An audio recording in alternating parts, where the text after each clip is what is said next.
Time है और ब्राह्मण जो होते हैं वो भी सोचते हैं हम कम काम करें, दक्षिणा जल्दी ज्यादा मिल जाए। भाई ब्राह्मण करे ना करे, आ गया घर पे दक्षिणा तो ले ही जाएगा। लेकिन हमारा उद्देश्य है, हमारा नियम है, हम व्यास पीठ पे बैठ गए, कथा चाहे 4 घंटे की है तो 5 घंटे में पूरी हो, कथा पूरी करेंगे। दक्षिणा मिले ना मिले ये तो कर्म का फल मिलता है ना। तो आप अपना कर्म करो, फल तो ठाकुर जी देंगे।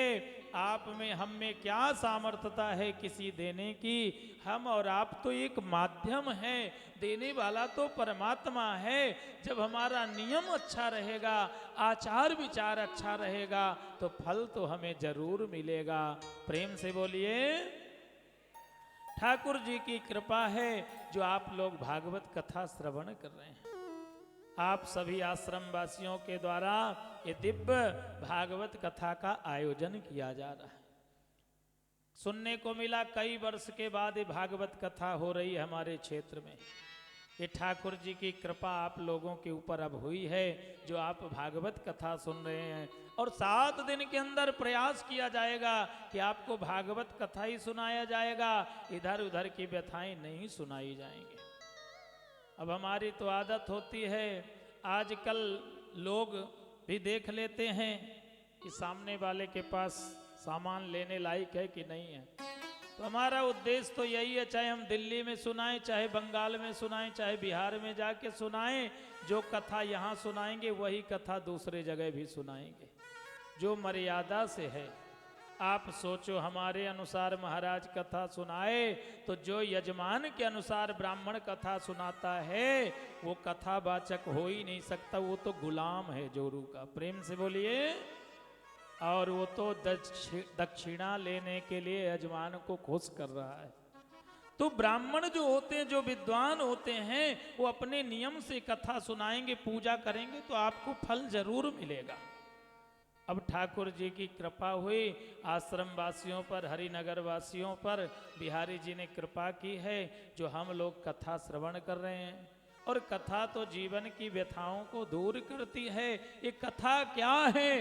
ये कथा सागर है, समुद्र है। जैसे समुद्र में अनेक नदियां समाहित हो जाती हैं, समुद्र सबको समाहित कर लेता है, ऐसे भागवत कथा में अनेक शास्त्र, पुराण, वेदों का अर्थ समाहित है श्रीमद् भागवत जी में।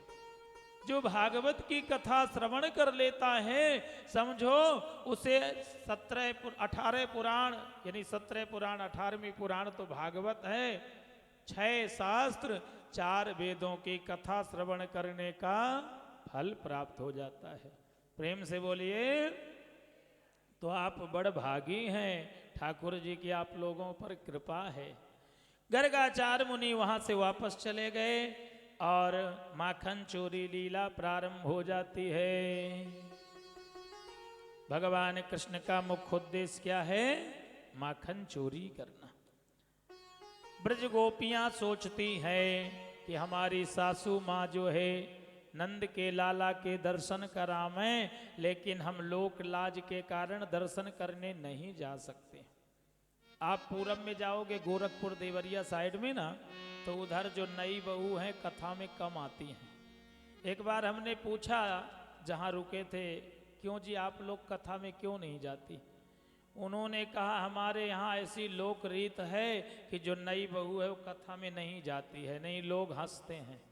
हमने कहा पिक्चर हॉल में जाते हो फिर हम फिल्म देखने के लिए, तब हंसते हैं कि नहीं हंसते? बोली तब नहीं हंसते।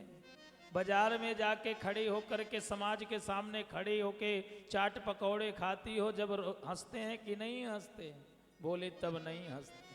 हमने कहा ये क्या मर्यादा है कि कथा में जाने से लोग हंसी करते हैं? धिक्कार है ऐसे जीवन को।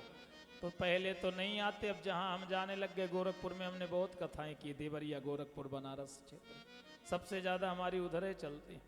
अब तो बेचारी नई नई बहुएं भी कथा में बढ़ चढ़ करके हिस्सा लेती हैं। तो कथा तो जरूर सुननी चाहिए और अपने पूरे परिवार को, पूरे खानदान को लेकर के कथा में जाने से बड़ा फल होता है। हम अपने परिवार को भक्ति में जोड़ेंगे तो भगवान की कृपा हमारे ऊपर जरूर होगी। नई नई ब्रज गोपियां सोच रही हैं सासू माँ हमें लाला कन्हैया के दर्शन करने जाने नहीं देती, स्वयं चली जाती है। एक दिन सासू स्नान करवे के ताई गई जमुना जी, और नई नई बहू माट मटका लेकर के दूध दही फोड़ करके आंगन में बिखेर दी। अब सासू आई, देखती है माखन बिखरा हुआ है। सासुओं ने कहा अरे बहुओं क्या बात है, ये माखन क्यों बिखरा फैला है?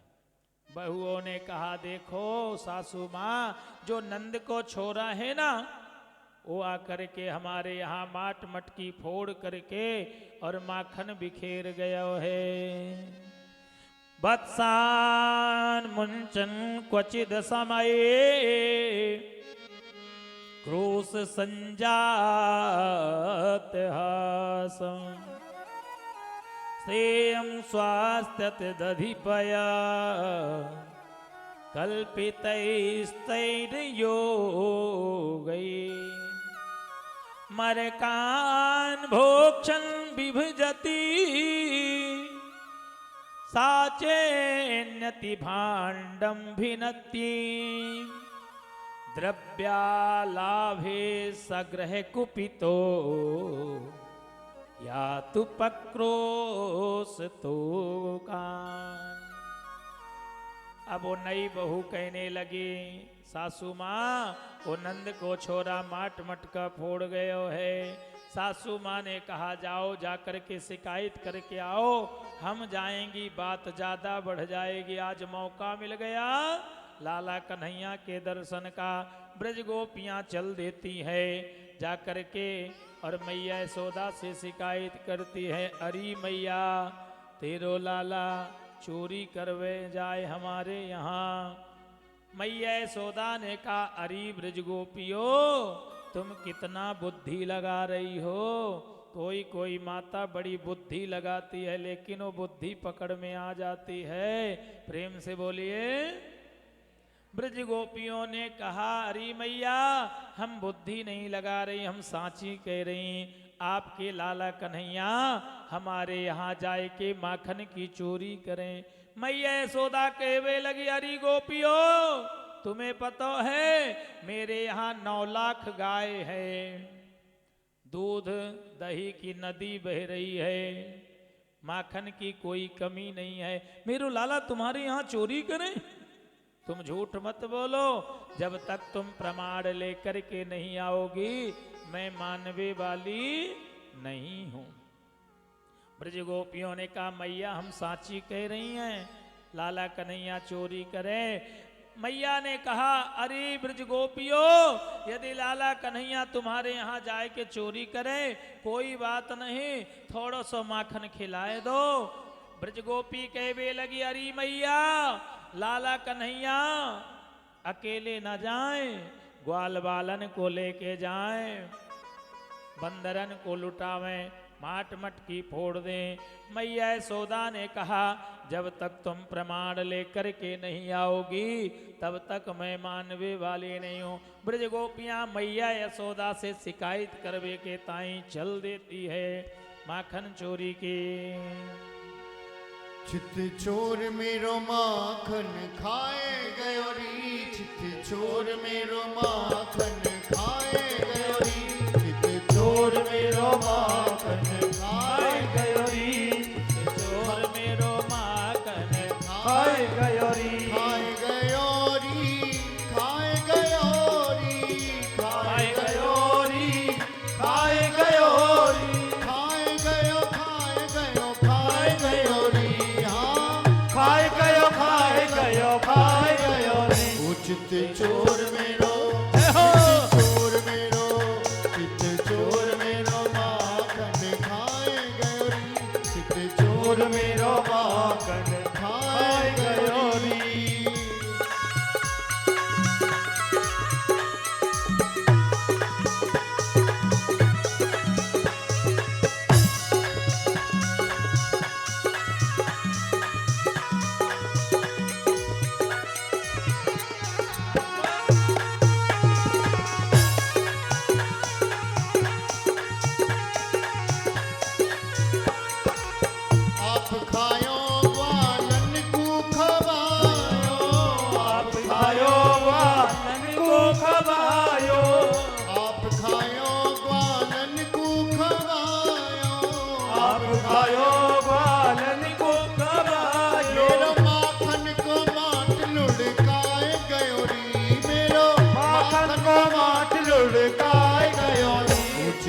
चोर मेरो चोर मेरो चोर मेरो माखन खाए गयो री चोर मेरो माखन खाए गयो री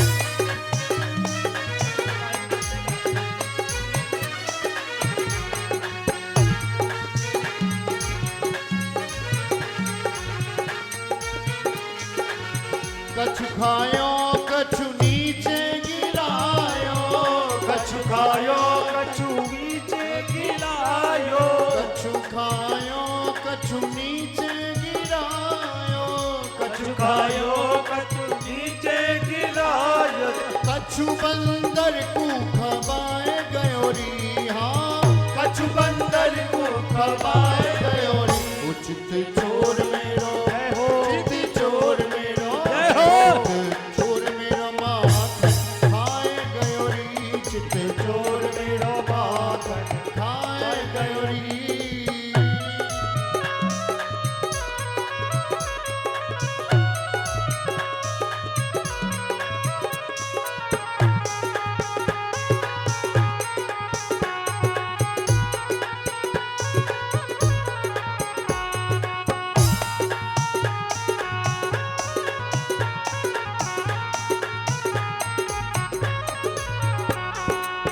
सोती अकेली जान के घर में सोती अकेली जान के घर में सोती अकेली जान के घर में सोती अकेली जान के घर मेरी खटिया में छुट्टियां बधाए गयो री मेरी खटिया में छुट्टियां बधाए गयो री उचित चोर मेरो जय हो उचित चोर मेरो जय हो चोर मेरो माखन खाए गयो री चित चोर मेरो माखन खाए गयो री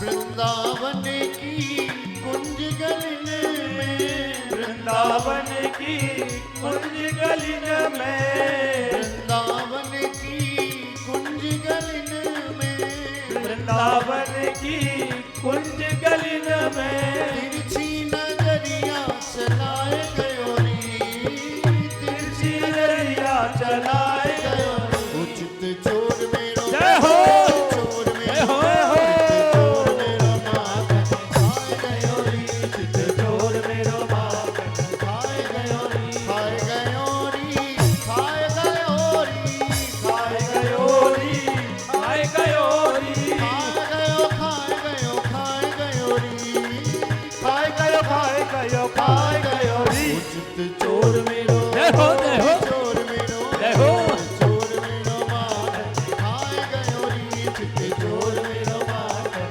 खाए गयो री चित चोर मेरो माखन खाए गयो री बोलिए माखन चोर भगवान की जय। हमारी जीवनी बुआ जी तो बैठी बैठी नाच ली प्रेम से बोलिए